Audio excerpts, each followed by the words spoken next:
मेरी दोनों बहू का इस घर में स्वागत है। अंदर आ जाओ, तुम दोनों बहुत सुंदर हो, बहुत प्यारी हो। केसरी ऐसा सोचकर अपने मन में सोच रही होती है। अब मेरी दोनों बहू आ गई हैं, इस घर को अच्छे से संभाल लेंगी, जैसे कि मैंने संभाला है। ऊपर से अब ठंड में मुझे काम भी नहीं करना पड़ेगा। जैसा मैंने सोचा था उससे भी बहुत सुंदर है मेरा ससुराल। अपना ससुराल देखकर तो मुझे इतनी खुशी हो रही है कि बस क्या बताऊं। मेरी तो सारी ठंड भी भाग गई। यहाँ तो किसी चीज की कमी ही नहीं है। सच कहूँ तो बहुत सुंदर लग रहा है ससुराल। पहले तो मैंने बहुत गरीबी देखी है, लेकिन ससुराल में किसी चीज की कमी नहीं होगी क्योंकि सब बढ़िया है। दोनों बहू के चेहरे पर मुस्कान थी। तुम दोनों बहुत थक चुकी होगी और तुम्हें ठंड भी लग रही होगी। चलो, मैं तुम्हें तुम्हारे कमरे में छोड़ आती हूँ, उसके बाद तुम्हारी पहली रसोई की रस्म करेंगे। केसरी ऐसा कहकर अपनी दोनों बहू को उनके कमरे में लेकर जाती है, जहाँ दोनों बहू थोड़ी देर आराम करती हैं। कुछ ही देर में केसरी उनके पास आती है और उन्हें पहली रसोई की रस्म के लिए बुलाती है। तुम दोनों ने आराम तो कर ही लिया होगा, चलो पहली रसोई की रस्म भी कर लेते हैं। केसरी ऐसा कहने के बाद दोनों बहू को ठंड में रसोई में छोड़कर बाहर चली जाती है। थोड़ी ही देर में फिर से वो दोबारा आती है। मुझे माफ कर देना, मैं तो तुम्हें सामान निकाल कर देना ही भूल गई, अभी देती हूँ। केसरी रसोई में आकर एक कटोरी लेती है और उसमें 6 चम्मच चीनी डालती है, 2 गिलास दूध निकाल कर रख देती है और साथ में 2 कटोरी चावल निकाल के डोंगे में रख देती है। ये रहा सारा सामान। अब तुम अच्छी सी स्वादिष्ट खीर बनाकर सभी के लिए मीठे में लेकर आ जाना। केसरी इतना कहकर रसोई से बाहर चली जाती है और दोनों बहू एक दूसरे की तरफ देख रही होती है।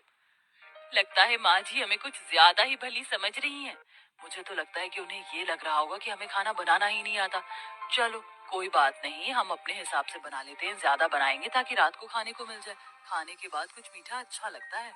इस तरह आराध्या और राधिका दूध चीनी चावल निकाल कर ज्यादा सी खीर बना लेती हैं, जिसके बाद वो खीर परोसकर घर में सभी को देती हैं। बहुत अच्छी खीर बनाई है। वैसे ठंड में खीर अच्छी लगती है, लेकिन चलो खाना तो अच्छा बनाना आता है तुम्हें। कितनी अच्छी बात है, मेरी बहू तो बिल्कुल मेरे जैसी आई है, थोड़े सामान में ही अच्छा खाना बनाना। केसरी ये सोचकर बहुत खुश हो रही होती है। वो कुछ देर बाद अपने कमरे में आराम करने चली जाती है। अब दोपहर का खाना बनाने की बारी आती है, तो दोनों बहू ठंड में रसोई में आती है। कुछ ही देर में केसरी भी रसोई में आती है। अरे, इस वक्त तुम रसोई में क्या कर रही हो? माँ जी, हमने सोचा कि समय पर ही दोपहर का खाना बना देते हैं। अरे, दोपहर के खाने की क्या जरूरत है, सीधा शाम को खाना बनाना चाहिए ना। वैसे भी ठंड में इतनी भूख कहाँ लगती है, और इस पतीले में क्या रखा है? केसरी तब पतीले को देखती है तो उसके अंदर खीर होती है। हे भगवान, इतनी सारी खीर! तुम दोनों ने इतनी सारी खीर कैसे बना दी, जबकि मैंने तुम्हें सिर्फ 2 कटोरी चावल दिए थे, 2 गिलास दूध दिया था। अरे माँ जी, हमने ज्यादा इसलिए बना ली थी ताकि हम रात तक आराम से खीर खाते रहें। हे भगवान, तुम्हारा पेट है कि कुआं? आज के बाद ऐसा बिल्कुल नहीं होना चाहिए। जितना मैं सामान दूंगी उतना ही बनेगा। ठंड में इतना खाना कोई नहीं खाता। लेकिन माँ जी, लेकिन वेकिन कुछ नहीं। इस घर को चलाना है या घर की बर्बादी करनी है? आज से ही अपने कान में आठा लगा लो, फिर ये गलती नहीं होनी चाहिए। राम राम राम, इतनी सारी खीर देखकर कहीं आज मुझे हार्ट अटैक ही ना आ जाए। ऐसा बोलते बोलते केसरी अपने कमरे में चली जाती है और दोनों बहू ठंड में कांपते हुए एक दूसरे को देखती रह जाती हैं। फिर आती है रात को खाना बनाने की बारी। तो रात को जब खाना बनाने दोनों बहू ठंड से कांपते हुए रसोई में जाती हैं, उनसे पहले वहां केसरी मौजूद होती है। उसने पहले ही सब कुछ गिनती करके निकाला होता है। देखो बहू, ये एक बैंगन है, 4 आलू हैं, साथ में मैंने आटा निकाल कर रख दिया है। इस आटे में से केवल 10 रोटी बननी चाहिए। 2 मेरी, 4 तुम दोनों की और 4 दोनों मेरे बेटों की। ऐसा कहकर केसरी रसोई में चली जाती है। इस तरह दोनों ही बहू कंजूस सास से बहुत ज्यादा परेशान हो जाती हैं।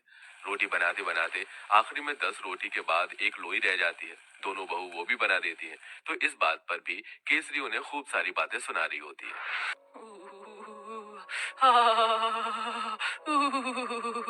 बहुत ठंड लग रही है। एक तो घर के सारे काम करो, ऊपर से खाना भी बनाओ, तो गिनती का मेरा तो पेट भी नहीं भरता। पता नहीं कंजूस सास हमें कुछ खाने क्यों नहीं देती। सही बोल रही हो। ऊपर से रसोई में काम करते हुए ठंड लगती है। हमारी सास हमें एक हीटर भी नहीं ला कर दे सकती। वैसे मुझे बहुत जोरों से भूख लगी है। 2 रोटी में मेरा क्या होगा? एक आखिरी में 10 रोटी के बाद एक लोई रह जाती है। दोनों बहू वो भी बना देती हैं। तो इस बात पर भी केसरी उन्हें खूब सारी बातें सुना रही होती है।